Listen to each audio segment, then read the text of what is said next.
আজকের আলোচনার বিষয় হচ্ছে বেরিয়ে আসছে বিমান বিধ্বস্তের অন্তরালের গোপন কাহিনী। থাকুন আমাদের সঙ্গে, ঘটনার ভেতরে আর কি কি ঘটনা আছে, অন্তরালে কি রয়েছে। সেই বিমানটি দুর্ঘটনায় আমাদের সন্তানদের জীবন গেল, পাইলটের জীবন গেল, কি কারণে গেল, এই নিয়ে তিনি বিস্তারিত লিখেছেন। কঠিন এবং সত্য কথা, এবং সত্য কথা, 100% কারেক্ট কথা, 100% সঠিক কথা। এটা কি আসলে দুর্ঘটনা নাকি হত্যাকাণ্ড, নাকি পরিকল্পিতভাবে এখানে একটা হত্যাকাণ্ড চালানো হলো? বাংলাদেশের এই যুদ্ধবিমান বিধ্বস্ত হবার পেছনে ভারতের হাত রয়েছে। ভাবছেন কি যাতা বলছি? বিষয়টি শুনতে হাস্যকর মনে হলেও এটাই সত্য। আমি সেখানে দেখেছি অনেক কিছু যেটি আপনারা দেখেননি। আমি আরো অনেক কিছু প্রত্যক্ষ করেছি। আমার কাছে মনে হয়েছে যে সকল বিষয়গুলো সকল মিডিয়ায় কিংবা সকল নিউজে আসেনি, এবং আপনারা অনেকেই বিভ্রান্তির মধ্যে রয়েছেন। যেমন ধরুন, কিছুক্ষণ আগে একটা পেজের কিছু স্টেটমেন্ট চোখে পড়লো, এবং এই আলোচনাটা শুধুমাত্র আমি আমার ইউটিউব পেজে করছি, যেটা আসলে আটকে ওঠার মতো। আমি জানি না সত্য মিথ্যা কি। ভয়াবহ যে তথ্যটা উঠে এসেছে সেটা হচ্ছে বাংলাদেশের উত্তরার দিয়াবাড়িতে মাইলস্টোন কলেজ ক্যাম্পাসে, স্কুল অ্যান্ড কলেজ ক্যাম্পাসে যে দুর্ঘটনা ঘটেছে, প্রশিক্ষণ বিমান বিধ্বস্ত হয়েছে। তো দর্শক, এই দুর্ঘটনার নেপথ্যের কাহিনী কি? কিন্তু সহজ কিছু বিষয় আছে এখানে। দেখেন, ইন্টারিম গভর্নমেন্ট ডক্টর ইউনূস চাইলে পারবেন। ডক্টর ইউনূসকে জরুরি ভিত্তিতে পদক্ষেপ নিতে হবে। সাবেক প্রধানমন্ত্রী এবং বিএনপি চেয়ারপারসন বেগম খালেদা জিয়া আর তারেক রহমান এই বিষয়টা সম্পর্কে জানতেন এবং এই ষড়যন্ত্রের সঙ্গে তারা যুক্ত ছিলেন। যতই ষড়যন্ত্র হোক না কেন, ষড়যন্ত্রকারীদের খুঁজে বের করা হবে। দর্শক, আজকের এই ভিডিওটি দেখলে আপনারা রীতিমতো অবাক হয়ে যাবেন। আপনারা জানেন ইতিমধ্যে আওয়ামী লীগ সরকারের পতন হয়েছে। এখন ক্ষমতায় আছেন অন্তর্বর্তী সরকার ডক্টর মোহাম্মদ ইউনূস। অন্তর্বর্তী সরকারের মাননীয় উপদেষ্টা ডক্টর মোহাম্মদ ইউনূস থাকাকালীন দেশে কি কি ঘটনা ঘটে যাচ্ছে তা আপনাদের প্রমাণ সহকারে দেখাবো। দর্শক, কথা আর বাড়াবো না, ভিডিওতে চলে যাব। তার আগে আপনাদের কাছে ছোট্ট একটি অনুরোধ, আপনি যদি আমাদের চ্যানেলে নতুন দর্শক হয়ে থাকেন তাহলে অবশ্যই চ্যানেলটি সাবস্ক্রাইব করে পাশে থাকা বেল আইকনটি বাজিয়ে দিতে ভুলবেন না। ট্রাজেডির যে ভয়াবহ ঘটনা এবং পরিণতি, সেটি আমি অনেকটা কাছ থেকে দেখেছি, এবং ঘটনার কিছুক্ষণের মধ্যেই আমি সেই স্পটে পৌঁছাই। আমি সেখানে দেখেছি অনেক কিছু যেটি আপনারা দেখেননি। আমি আরো অনেক কিছু প্রত্যক্ষ করেছি। আমার কাছে মনে হয়েছে যে সকল বিষয়গুলো সকল মিডিয়ায় কিংবা সকল নিউজে আসেনি, এবং আপনারা অনেকেই বিভ্রান্তির মধ্যে রয়েছেন। যেমন ধরুন, অনেকে বলছে যে এখানে আসলে 19 জন 20 জন কিংবা 22 জন মানুষ মারা গেছে। আমি প্রথম ধাক্কায় অন্তত 12টি কিংবা তার চেয়ে বেশি লাশ পড়ে থাকতে দেখেছি, এবং কিছু মানুষকে দেখেছি সে লাশগুলোকে নিয়ে যেতে এবং ঘুমতে। পরবর্তীতে আমরা খবর পেয়েছি আরো বেশ কয়েকটি ক্লাসরুমের মধ্যে অনেকগুলো লাশ ছিল। কিছুটা আমরা অনেক দূর থেকেই প্রত্যক্ষ করছিলাম। কোন কোন স্টুডেন্টরা আমাদেরকে জানিয়েছে যে আমি এমন ক্লাস দেখেছি 2-3টি ক্লাসরুম, যে ক্লাসরুমের মধ্যে একজনও বেঁচে নেই, তারা সবাই নিহত হয়েছেন। কথা হচ্ছে এক একটা ক্লাসরুমে 40-50 জন স্টুডেন্ট থাকার কথা। যদি তাই হয় তাহলে লাশের সংখ্যা এত কম কিভাবে হয়? এটি নিয়ে একটি কনফিউশন দেখা দিয়েছে। তবে আমরা আশাবাদী, আমরা এখন আশা রাখছি যে যেহেতু এখানে বাংলাদেশ সেনাবাহিনী আছে, বিমান বাহিনী আছে, এবং ওনাদেরও ব্যাপক ক্ষয়ক্ষতি হয়েছে, এখানে লাশের সংখ্যা কমিয়ে দেখে হয়তো কারোরই স্বার্থ নেই। তবুও প্রত্যাশা করবো যে লাশের যে সঠিক সংখ্যা সেটি নির্ধারণ করে আপনারা জাতির সামনে তুলে ধরবেন। মনে রাখবেন, তা না হলে এই জাতি কিন্তু আপনাদেরকে কাউকে কোনোদিনও ক্ষমা করবে না। আমরা মাইলস্টোন কলেজে যতগুলো শিক্ষার্থী নিহত হয়েছে, দগ্ধ হয়েছে, স্পটে মারা গিয়েছে, হাসপাতালে মারা গিয়েছে, আমরা প্রত্যেকে পুঙ্খানুপুঙ্খ ভাবে রেকর্ড চাই। সে কোন ক্লাসে করেছিল, তার বাবা মাকে সে কিভাবে নিহত হলো। এবং আরেকটা জিনিস আমি জানি যে মাইলস্টোন স্কুল অ্যান্ড কলেজে ডিজিটাল উপস্থিতি কাউন্টিং মেশিন আছে। আমরা জানতে চাই যে ওই দিন স্কুলে কতজন শিক্ষার্থী কে কে কোন কোন ক্লাসে উপস্থিত ছিল, এবং তাদের কতজনের মৃতদেহ পাওয়া গেল। এই কথাটি আমি কাউকে টার্গেট করে বলছি না, তবে অনেকে সন্দেহ করছেন যে এই বিষয়টি নিয়ে একটি রাজনীতি হতে পারে। দর্শক মন্ডলী, আপনাদেরকে জানাতে চাই, বাহিনীতে যারা আছে সবাইকে বলতে চাই, এই দেশে লাশ নিয়ে বহু রাজনীতি হয়েছে।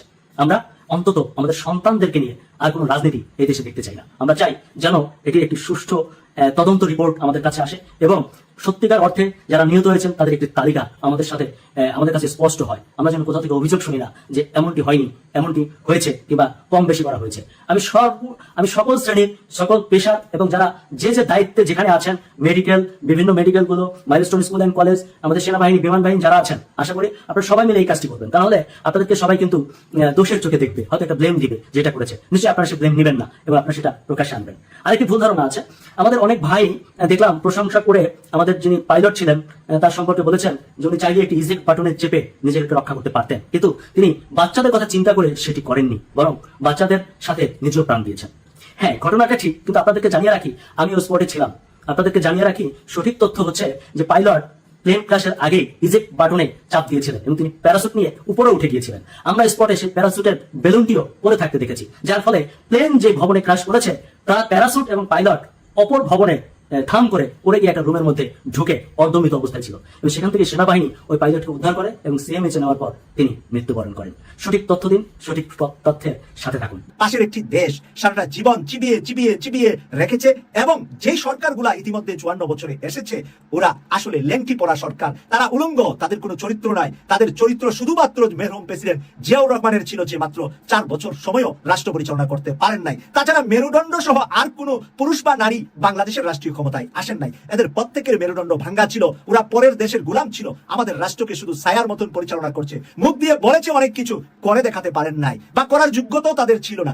এই প্রশিক্ষণ দেওয়ার মতন প্লেন আমাদের এর আগে কত আগ থেকে কিনা দরকার, এবং শুধু প্রশিক্ষণ দেওয়ার জন্যই কি শুধু প্লেনটা, নাকি এই প্লেনটা যুদ্ধের জন্য ব্যবহৃত হবে? তাই আপনার প্লেন যদি আপনার ঘরে ভেঙে পড়ে, আপনার বাড়ির ছাদের উপরে ভেঙে পড়ে, আপনার স্কুলের শিশু বাচ্চাদেরকে যদি আপনি মেরে ফেলেন, তাহলে এই যুদ্ধের বিমান দিয়ে পাশের দেশ, অন্য কোনো দেশ, আমাদের শত্রুদের সাথে মোকাবেলা করার মতন কি আছে আমাদের হাতে? 54 বছরের এই রাষ্ট্র ক্ষমতায় বিদেশে পাহাড়ের উপরে পাহাড় কিনেছে, বিল্ডিং এর উপরে বিল্ডিং কিনেছে, গাড়ির উপরে গাড়ি কিনেছে। তারা কি ভাবে নাই? তারা কি জানে না বাংলাদেশের সরকারের ভিতরে যারা রাষ্ট্রীয় ক্ষমতায় ছিলেন, যারা রাষ্ট্র পরিচালনা করেছে, তারা কি জানেন না আমাদের বিমান বাহিনীর হাতে কয়টা যুদ্ধের বিমান আছে? এবং এই যুদ্ধের বিমানগুলা দিয়ে এই ধরনের পাইলট বানিয়ে কোটি কোটি টাকা সরকারও যে খরচ করছে, তারা কোন জায়গায় তাদের যোগ্যতাটা কাজে লাগাবে? আপনি পাইলট বানালেন ভাঙ্গাচোরা দিয়ে, কিন্তু আপনার যখন যুদ্ধের দরকার হবে, এই পাইলট কোন প্লেন দিয়ে যুদ্ধ করবে?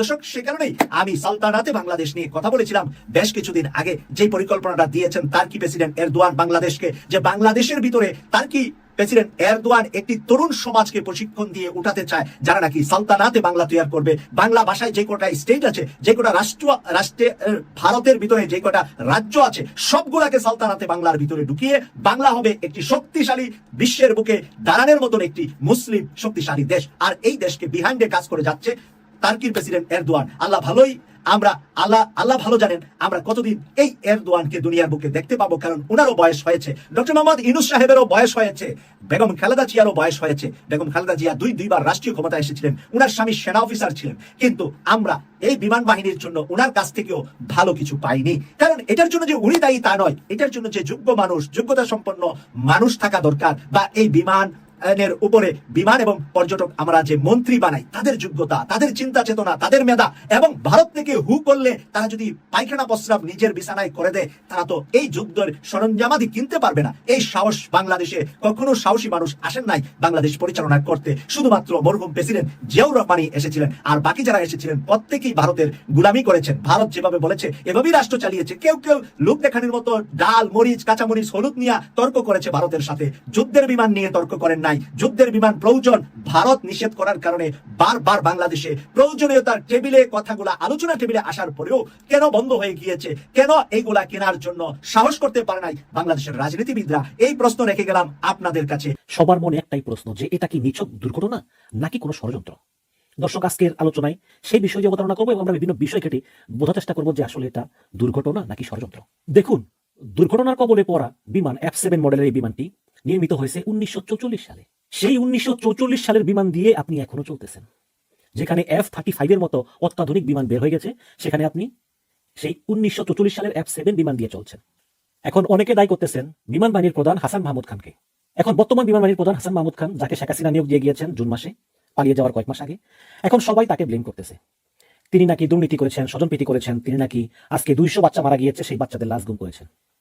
আমি দায়িত্ব নিয়ে আপনাদেরকে বলতে পারি যে একটা বাচ্চার লাশও গুম হয়নি, প্রত্যেকটা লাশ দেওয়া হয়েছে এবং প্রত্যেকটা আহতকে বার্ন ইউনিটে নিয়ে যাওয়া হয়েছে। এখন আপনারা এই হাসান মাহমুদ খানের দোষ দিতেই পারেন, কিন্তু সব দোষ কি হাসান মাহমুদের? সরকারের কোনো দোষ নাই? স্বাধীনতার পর থেকে যতগুলো সরকার আসছিল, সেই বঙ্গবন্ধু সরকার থেকে শুরু করে বর্তমানে ইউনূস সরকার পর্যন্ত, কোন সরকারি বিমান বাহিনীর আধুনিকায়নে তেমন কোনো প্রচেষ্টা গ্রহণ করেনি। হয়তো শেখ হাসিনার দোষ বেশি, কারণ তিনি বেশি দিন ক্ষমতায় ছিলেন। ইউনূসের দোষ কম, কারণ তার সরকারের বয়স এক বছর হয়নি। কিন্তু দোষ কিন্তু সবারই আছে। সুতরাং এককভাবে কোনো সরকারকে বা কোনো বিমান বাহিনীর প্রধানকে দোষারোপ করা উচিত হবে না। ঢাকা শহর একটি ঘনবসতিপূর্ণ শহর। এই শহরের উপর দিয়ে আপনি কেন প্রশিক্ষণ বিমান চালানোর অনুমতি দিলেন? বাংলাদেশে এর আগেও প্রচুর প্রশিক্ষণ বিমান বিধ্বস্ত হয়েছে। কোনোটা ধান খেতে পড়েছে, কোনোটা পাট খেতে পড়েছে, কোনোটা আখ খেতে পড়েছে, এবং পরে পাইলটের মৃত্যু হয়েছে, সাধারণ জনগণের মৃত্যু হয়নি। কিন্তু এই প্রথম একটা বিমান মাইলস্টোন কলেজে পড়ায় প্রচুর লোকজনের মৃত্যু হয়েছে, এবং আল্লাহ না করুক আরো মৃতদেহের সংখ্যা বাড়তে পারে। তাহলে আপনি দেখেন নাই যে কয়দিন আগে ভারতের আহমেদাবাদে কিভাবে একটা বিমান ডক্টর হোস্টেলের উপরে পড়ে কত ডক্টর মারা গেল, এবং বিমানের ভিতরে 241 জন মারা গেল? এগুলো দেখেও কি আমরা শিক্ষা লাভ করবো না? ঢাকা শহরের মতো ঘনবসতিপূর্ণ এলাকায় কেন প্রশিক্ষণ বিমান উঠবে? এই প্রশিক্ষণ বিমান কেন লালমনিরহাটে স্থানান্তর করা হলো না? এই প্রশ্নের জবাবটা কে দিবে আমাকে বলেন? দেওয়ার আছে কেউ? দেওয়ার নাই তো। Anonymous main page. তো এই অ্যানোনিমাস মেইন পেজে তারা এটা ইংলিশে লেখে এবং এটা বাংলাদেশ ভিত্তিক না, এটা ওই আফ্রিকান ভিত্তিক একটা ফেসবুক পেজ। ওরা প্রতিদিন বলে যে আজকে অমুক জায়গায় বিল্ডিং ভেঙে পড়বে, কালকে অমুক জায়গায় প্লেন ভেঙে পড়বে, একটা না একটা মিলাই যায়।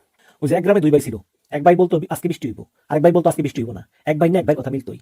তো এরকম একটা অ্যানোনিমাস পেজ তারা লিখেছে যে এই school building will collapse, leaving lots of kids lifeless, we see a terrible disaster fast coming, this will be as a result of poor maintenance. মানে এইটা পুয়ার মেইনটেনেন্সের কারণে হইব, বিমান দুর্ঘটনার কারণে এটা কিন্তু বলে নাই।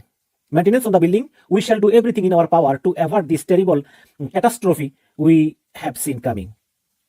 তো এগুলো হচ্ছে আপনার এই যে ধান্দাবাজ আছে না, ধান্দাবাজ, ওরা না কি চেষ্টা করতেছে যাতে এটা না ঘটে। কিভাবে চেষ্টা করতেছে? তো এরকম প্রচুর পেজ আপনি সোশ্যাল মিডিয়াতে পাবেন। এই পোস্ট তারা যেদিন করলো সেদিনই যদি বিশ্বের কোনো একটা জায়গায় ওই রিলেটেড কোনো দুর্ঘটনা ঘটে এবং তারা ফেসবুকে যে পোস্ট করে যে বিমান দুর্ঘটনার কবলে পড়বে বা স্কুল দুর্ঘটনা পড়বে বা বিল্ডিং ধসে পড়বে, যদি বিশ্বের কোনো জায়গায় ঠিক সিমিলার কোনো দুর্ঘটনা ঘটে তাহলে তারা সেটা ক্রেডিট নেয় বলেছিলাম না। এবং তারা অনবরত এইসব পোস্টগুলো দিয়েই যায়। কিন্তু মনে করেন যে পুরো বছর ধরে এরকম ভুয়া পোস্ট দিলে একদিন না একদিন তো মিললেই, তাই না? সেটাই হচ্ছে এখানে। এবং এটা নিয়েই মনে করেন আমাদের বাংলাদেশিরা গুজবের বন্যা, ভাই কিভাবে সম্ভব, ভাই কিভাবে সম্ভব, এরা কিন্তু এটা বলছিল ভাইটা ইংলিশে লেখছে একটা ফেক পেজ। এই ফেক পেজ প্রতিদিন 10-12টা করে পোস্ট দেয় যে আজকে বিমান পড়বে, আবার একই পেজে প্রথম করে বলবে আজকে বাড়ি ভেঙে পড়বে, আবার বলে আজকে লঞ্চ ডুববে, ইত্যাদি ইত্যাদি। বাঙালি সবসময় গল্প পছন্দ করে। এই যে গল্প যে 200 লাশ লুকাইছে, ভাই কই লুকাইছে 200 লাশ? লাশ কে লুকাবে? লাশ লুকিয়ে সরকার লাভটা কি? আবার দেখেন কেউ বলে ইউনুসের পদত্যাগ করতে হবে, এগুলি আমেরিকার চক্রান্ত, কেউ বলতেছে ভারতের রয়ের চক্রান্ত, কেউ বলতেছে শেখ হাসিনার চক্রান্ত। ভাইরে এগুলো কারো চক্রান্ত না, আমি দায়িত্ব নিয়ে বলছি এগুলো কারো চক্রান্ত না। এটা একটা যান্ত্রিক দুর্যোগ এবং এই যান্ত্রিক দুর্যোগের কারণেই এই ঘটনা ঘটেছে। বাংলাদেশের এই মুরিটিন মার্কা বিমানগুলোর কোনো মেনটেনেন্স করা হয় না। এই বিমানগুলো চলে আল্লাহ চালায় বলে, ওই যে বলে না যে আল্লাহর মাল আল্লাহ চালায়, এই বাংলাদেশের এই প্রশিক্ষণ বিমানগুলো হচ্ছে আল্লাহর মাল। এগুলো কখনোই মেনটেন করা হয় না। এগুলো প্রতিদিন চালায়, চালানোর পর রেখে দেয়, আবার চালায়, আবার রেখে দেয়, আবার চালায়, আবার রেখে দেয়। তা না হলে 1944 সনে আবিষ্কৃত হওয়া যে বিমান, সেই বিমান কি এখনো চলার কথা না তো, কিন্তু সেই বিমানই চলতেছে। বাংলাদেশের উত্তরার দিয়াবাড়িতে মাইলস্টোন কলেজ ক্যাম্পাসে, স্কুল অ্যান্ড কলেজ ক্যাম্পাসে যে দুর্ঘটনা ঘটেছে, প্রশিক্ষণ বিমান বিধ্বস্ত হয়েছে, সমগ্র পৃথিবী শোকাহত, বাঙালি জাতি, বাংলাদেশি জাতি শোকাহত, সবাই নড়ে চড়ে বসেছে। বিভিন্ন জনের বিভিন্ন কাজকর্ম সবকিছু ক্যান্সেল করে সবার দৃষ্টি এখন আহতদের দিকে, মৃতদের দিকে। সবাই দোয়া করছে, ইটস গুড। এই যে সমগ্র জাতির দৃষ্টি একদিকে, আলহামদুলিল্লাহ। রাজনীতিবিদ যাচ্ছেন, এটাও ভালো, তবে ফুটেজ করি কিংবা ভিড় করতে না যাওয়াটা উচিত। আমরা এমন না হই পশ্চিমাদের মতো যে পাশের ফ্ল্যাটে একজন মারা গেল আমরা খোঁজে নিলাম না, আমাদের কোনো অনুভূতি নেই, আমাদের বিয়ে আনন্দ এগুলো করছি না। এই যে রাজনীতিবিদদের যাওয়া, তাদের প্রোগ্রাম ক্যান্সেল করা, এই জিনিসগুলো ভালো, সেটা আমরা জাতি হিসেবে শোকাহত, একে অপরের পাশে আছে, এটা নেগেটিভ নয়। কিন্তু আমরা রোগীদের পাশে থাকবো, দোয়া করব, আমরা রক্ত দিব, চিকিৎসায় সহায়তা করবো, প্রয়োজনে টাকা পয়সা দিব, দাফন কাজে অংশগ্রহণ করবো, আহত নিহতদের চিহ্নিত করতে সহায়তা করবো, রাইট? এটা সবার উপরে। কিন্তু একই সাথে বারবার এই ধরনের বিমান বিধ্বস্তের ঘটনা কেন, ব্যর্থতাটা কোথায়, এই প্রশ্ন তোলাটা এই জরুরি সময় আমাদের সচেতন নাগরিকদের কর্তব্য। তো দর্শক, এই দুর্ঘটনার নেপথ্যের কাহিনী কি, এটা নিয়ে আমাদের বিশ্লেষণ জরুরি। এটা নিয়ে টেকনিক্যাল কারণ এক ধরনের বিশ্লেষণ, পলিটিক্যাল আরেক ধরনের বিশ্লেষণ। টেকনিক্যাল কারণে আমাদের বিশ্লেষণ দরকার নেই। টেকনিক্যাল কারণ কি, এটা আমাদের এখানে বিবেচ্য বিষয় না, কিন্তু সহজ কিছু বিষয় আছে এখানে দেখেন, যেগুলো অতীতে চেষ্টা করে অনেকে সমাধান করতে পারেনি, নানান সিন্ডিকেট। কিন্তু এখন যেহেতু নতুন Bangladesh, interim government, doctor Yunus চাইলে পারবেন, ডক্টর ইউনূসকে জরুরি ভিত্তিতে পদক্ষেপ নিতে হবে। এর কারণ খুঁজে সমাধান, একটা সহজ হিসাব দেখেন। এর আগে মানিকগঞ্জে একজন নিহত হলো, বা চট্টগ্রামে বিমান দুর্ঘটনা শিকার হলো, বিমান প্রশিক্ষণ বিমান এভাবে বিধ্বস্ত হয়েছে, মানিকগঞ্জের এক পাইলট নিহত হয়েছে। এবং এবার দক্ষ এক পাইলট, যেটা খোঁজখবর নিয়ে জানা গেছে যে পাইলট নিহত হয়েছেন, তিনি অত্যন্ত দক্ষ এবং ভালো মানের একজন পাইলট, যে প্রশিক্ষণ প্রায় শেষ হয়েছিল এবং তিনি একা বিমান নিয়ে বের হওয়ার মতো যোগ্যতা রাখেন। এই জন্য দর্শক,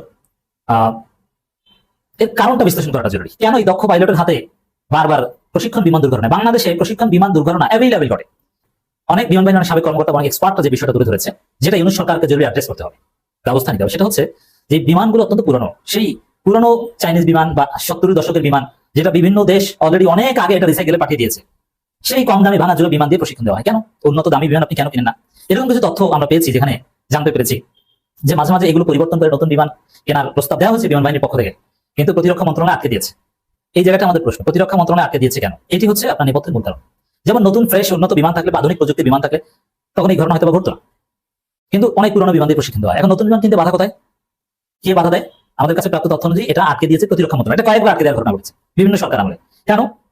এর নেপথ্যে আমাদের পলিটিক্যাল অ্যানালাইসিস, হাইপোথিসিস, আমি বলছি না যে এটা শতভাগ সত্য, কিন্তু এটা হওয়ার চান্স এর নেপথ্যে ভারত থাকতে পারে। কারণ আমাদের দেশের আমলারা অনেকে ভারতের দালাল, এবং ভারত দালাল তৈরি করে কিসে? আমাদের মধ্যে বেশি তৈরি করে, এবং বিশ্ববিদ্যালয়ের শিক্ষক, সিনিয়র সাংবাদিকদের মধ্যে তৈরি করে। তো এবং ভারত কিভাবে বাংলাদেশের উপর প্রভাব বিস্তার করতো এটা আপনারা জানেন?